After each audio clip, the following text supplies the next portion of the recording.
आप देख रहे हैं लाख टकी की बात। नमस्कार, मैं हूं अजय कुमार। आगे बढ़ने से पहले 10 बड़ी खबरें आज दिन की आपके सामने।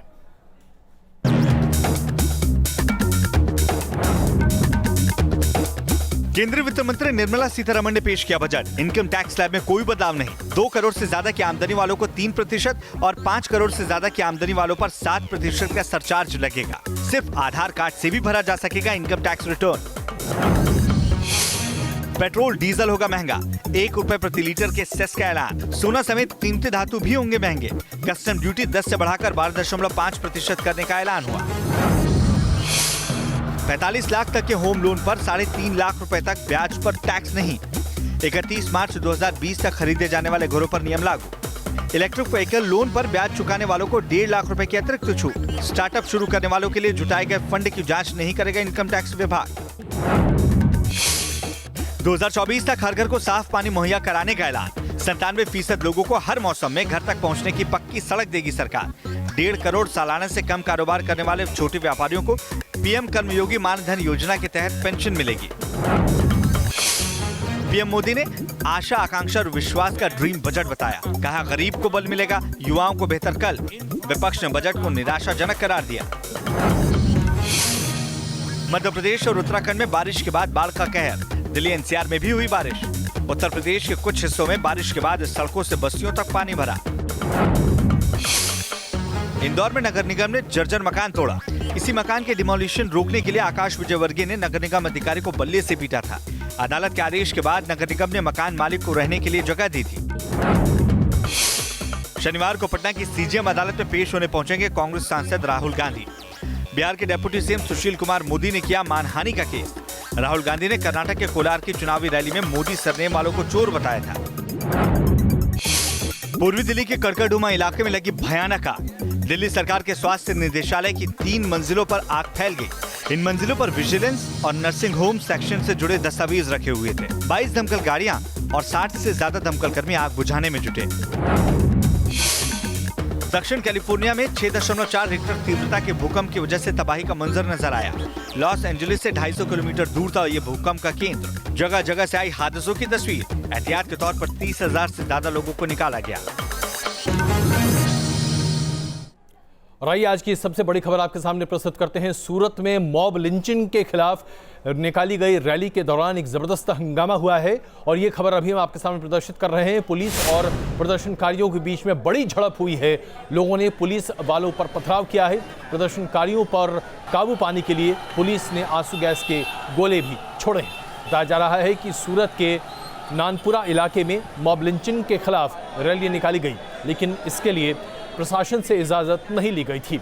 जब पुलिस ने प्रदर्शनकारियों को रोकने की कोशिश की तो भीड़ उग्र हो गई और उसके बाद पुलिस पर पथराव होने लगा। बसों और गाड़ियों में ज़बरदस्त तरीके से तोड़फोड़ की गई। हालात को देखते हुए पूरे इलाके में धारा 144 लागू कर दी गई है। इस मामले में अब तक 2 लोगों को हिरासत में भी लिया गया है, लेकिन तस्वीरें अपने आप में बताने के लिए काफ़ी है कि कैसे यह हिंसा बड़े पैमाने पर फैलती गई है। ध्रुव हमारे संवाददाता इस वक्त हमारे साथ मौजूद हैं। ध्रुव, ये जानकारी दीजिए कि आज सूरत में ये जो रैली निकल रही थी जो कि मॉब लिंचिंग के खिलाफ थी, इसके दौरान क्या क्या हुआ? जी बिल्कुल अजय जी, जिस प्रकार से ये घटना सामने आई है वो घटना सूरत के चौक बाजार से लेकर नानपुरा तक जो ये सूरत के जो मुस्लिम समुदाय के लोग हैं बहुत बड़ी तादाद में इकट्ठा हुए थे और रैली के स्वरूप में आगे जाने वाले थे।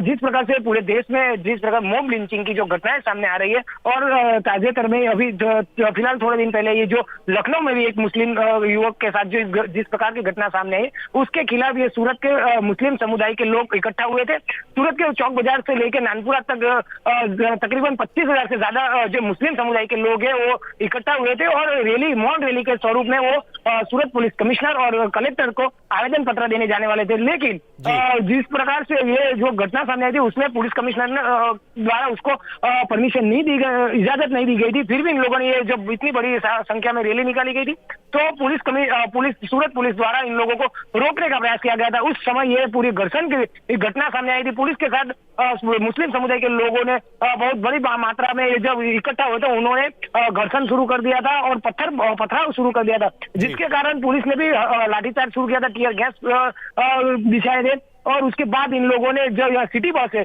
उनको तोड़फोड़ कर दी थी और पूरे इलाके में सूरत पुलिस ने लाठीचार्ज करके जो पूरे लोग थे उनको दूर किया था और पूरा मामले को स्थिति पे काबू पाने की प्रयास किए थे। जी ये बताइए कि सांप्रदायिक तनाव की हिंसा तो नहीं बनती दिख रही? जी नहीं, फिलहाल अभी कुछ भी हिंसा की घटना नहीं है। फिलहाल ये जो पूरा इलाका है वहाँ धारा 144 लागू कर दी गई है और सूरत पुलिस की जो जुदी यहाँ अलग अलग जो टूरके है उनको अभी तैनात कर दिया है और जो मामला है जिस जगह ये घटना बनी है उस जगह को पुलिस ने कॉर्डन कर लिया है और सब परिस्थिति पे काबू पाने के लिए और पूरी नजर रख रही है फिलहाल। बहुत धन्यवाद सूरत इस जानकारी के लिए। तो आपको ये तस्वीरें दिखा रहे हैं सूरत की, जहां पर मॉब लिंचिंग के खिलाफ आज एक मूक प्रदर्शन को बड़े पैमाने पर अंजाम दिया जा रहा था, लेकिन इस रैली को निकालने का परमिशन नहीं था। पुलिस ने जब इस रैली को रोकने की कोशिश की तो प्रदर्शनकारियों और पुलिस के बीच में झड़प हुई। उसके बाद पुलिस पर पथराव हुआ, पुलिस ने आंसू गैस के गोले छोड़े, जिसकी वजह से स्थिति तनावपूर्ण बन गई और अब पूरे इलाके में धारा 144 लागू कर दी गई है। और आइए आज की दूसरी बड़ी खबर, या यूं कहें कि आज की सबसे बड़ी खबर आपके सामने प्रस्तुत करते हैं। मोदी सरकार का 2.0 का ड्रीम बजट आज सामने है।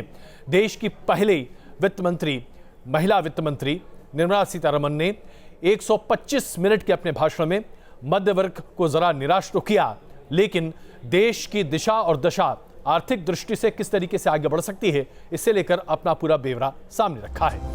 आइए आपको 10 बड़ी बातें बताते हैं जो कि बजट की है। सबसे पहली बात तो यह है कि इनकम टैक्स स्लैब में किसी भी तरह का कोई बदलाव नहीं किया गया है, यानी कि जो अंतरिम बजट में 5 लाख रुपए तक की छूट दी गई थी वो अभी तक बहाल है। दूसरी बड़ी बात, 2 से 5 करोड़ रुपए तक की आमदनी वालों के लिए 15% का जो सरचार्ज था उसे बढ़ाकर 3% और कर दिया गया है, और अगर 5 करोड़ से ज्यादा की आय है तो 15% सरचार्ज के साथ साथ 7% और सरचार्ज देना पड़ेगा लोगों को। इसके साथ साथ आधार कार्ड अगर आपके पास है तो आप बिना पैन कार्ड के भी अपना इनकम टैक्स जमा करा सकते हैं। ये बात अपने आप में खुलकर सामने आ रही है। इसके साथ साथ अगर आप होम लोन लेते हैं तो अब तकरीबन 30 से 35 लाख रुपए तक के होम लोन के लिए, क्योंकि 45 लाख के घर के लिए आपको अब रियायत मिलेगी।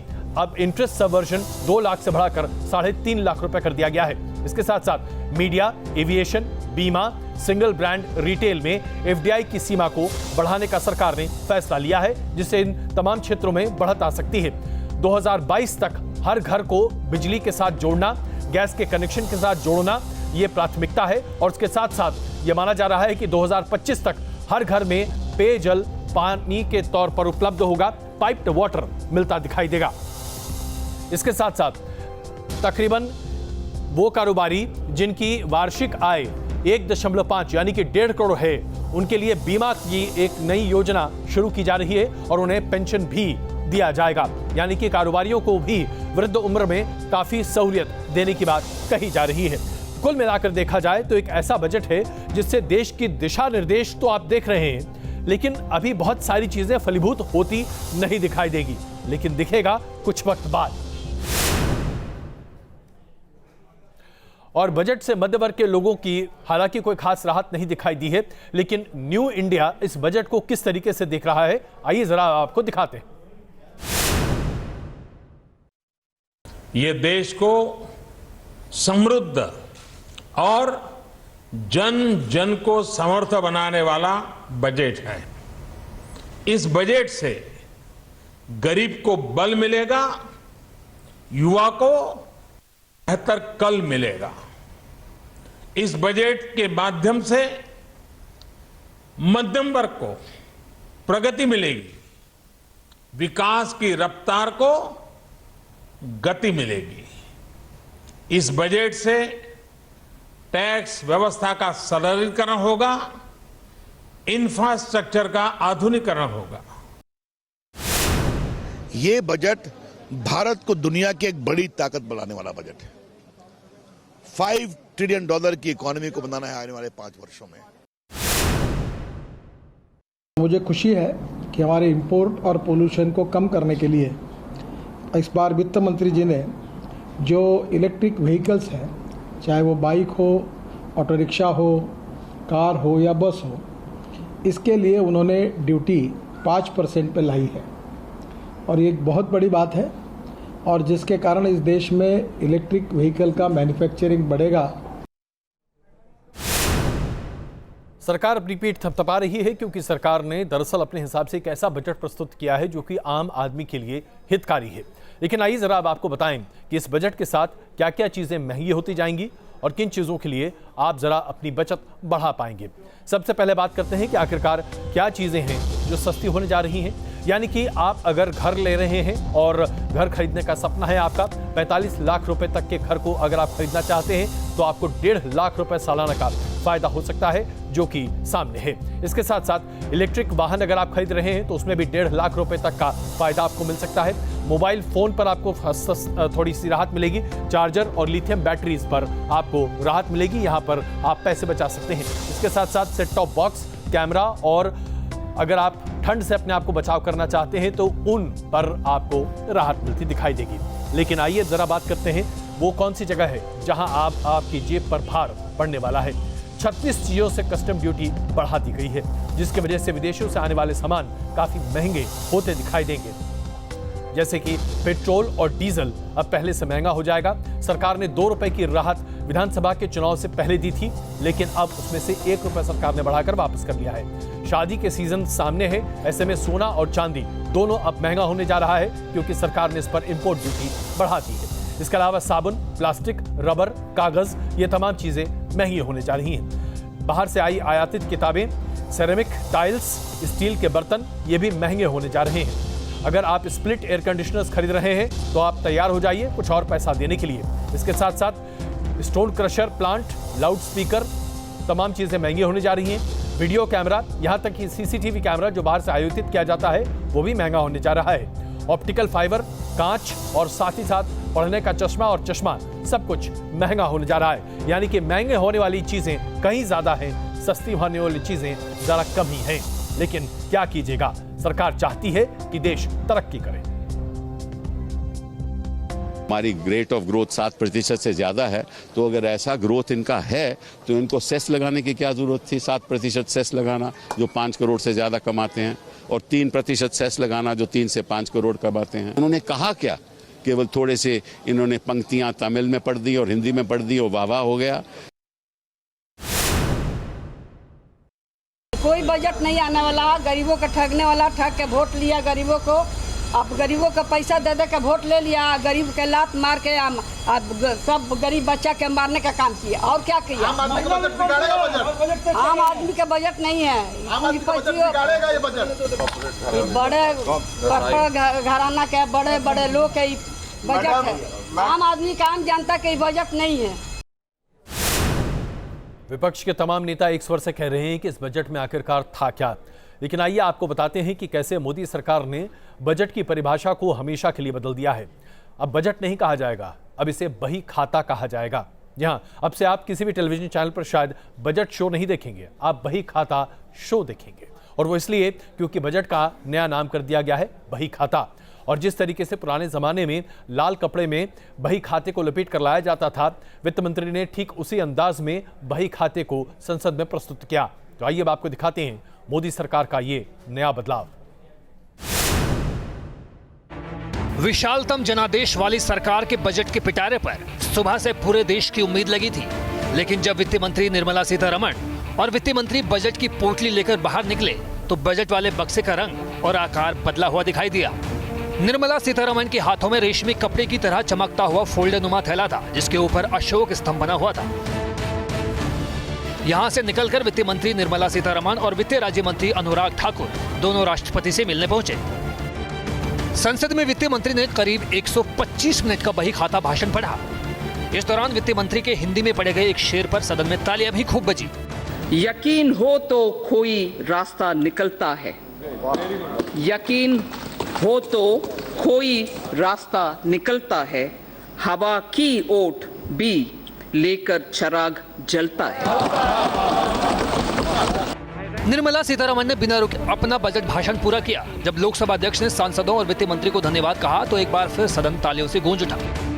माननीय सदस्यों, मैं इस सभा की ओर से देश की पहली पूर्णकालिक महिला वित्त मंत्री जी को बजट पेश करने के लिए बहुत बहुत बधाई देता हूं।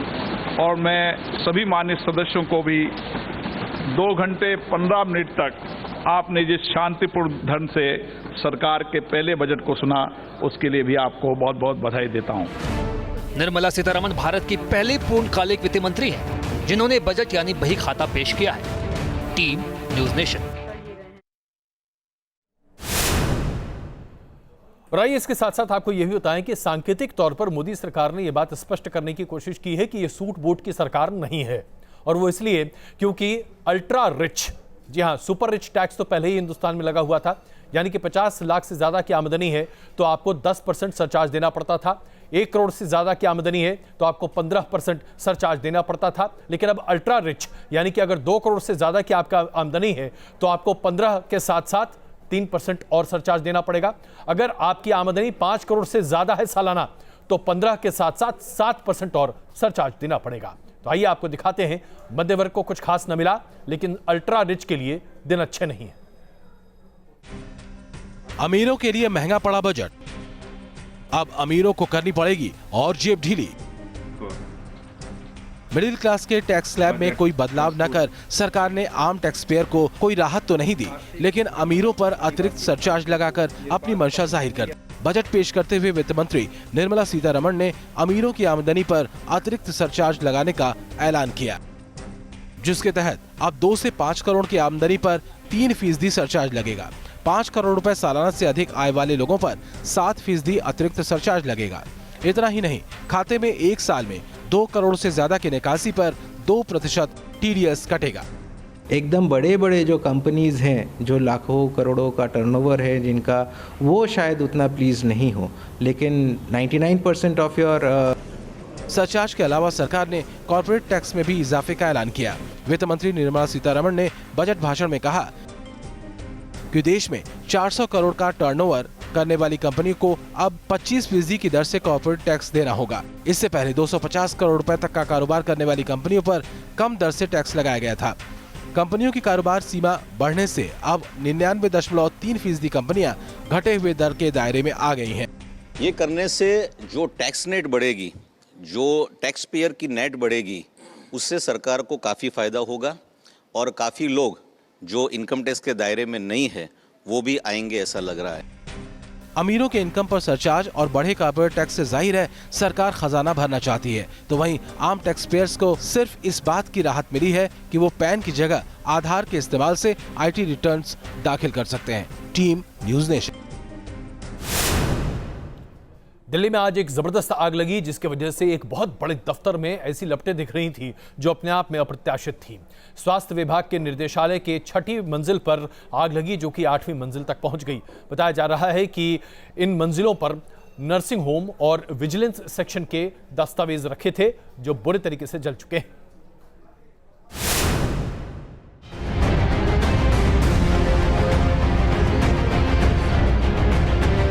दिल्ली के पूर्वी इलाके कड़कड़डूमा में आज एक इमारत सुलगती दिखी।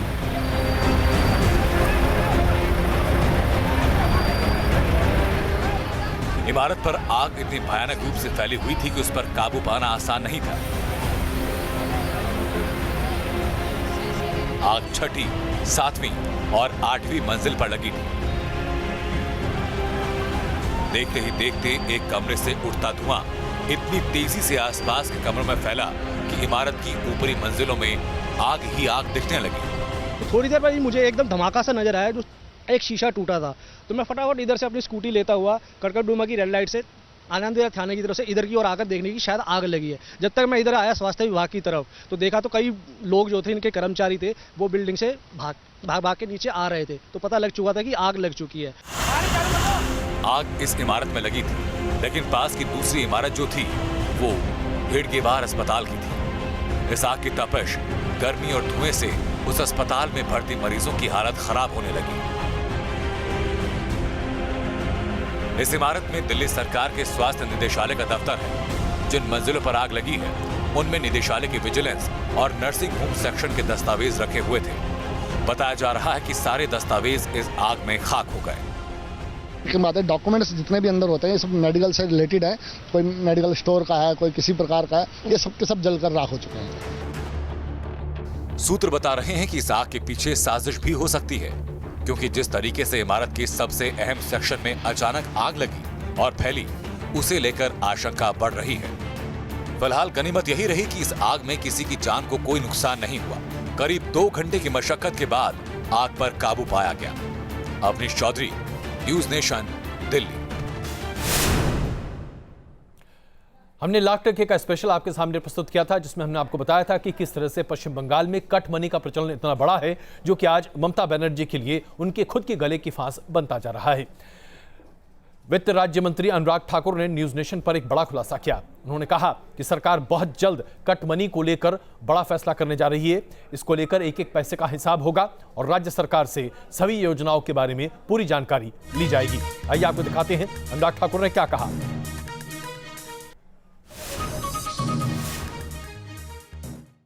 आखिरकार ये पैसा किसका है? उस टैक्स पेयर का है जिसने देश को आगे बढ़ाने के लिए अपनी ईमानदारी की कमाई में से देश के खजाने में टैक्स दिया और सोशल सेक्टर में लाभ देने के लिए, यानी कि गरीब लोगों के उत्थान के लिए पैसा दिया गया, उसमें से भी कट मनी खाई गई। इस पे उचित कार्रवाई बनती है। हिंदुस्तान के एक एक रुपए पर अगर कोई चोरी करता तो निश्चित तौर पर उस पर जांच होनी चाहिए। लेकिन बात ये है कि जो लोग पहले शारदा, नारदा और चिट फंड घोटालों के पैसे खा गए, वो अब कट मनी तक उस लेवल पर भी उतर आए, तो ना जाने इस सरकार में कितना वहां पर खाया गया होगा।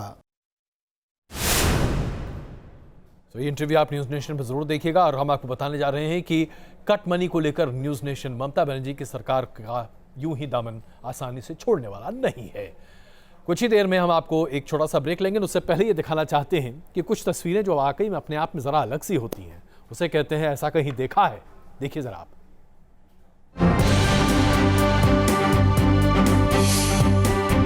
विमान में यात्रा करने वाले मुसाफिरों को क्रू की ओर से एहतियात देते आपने कई बार देखा होगा, लेकिन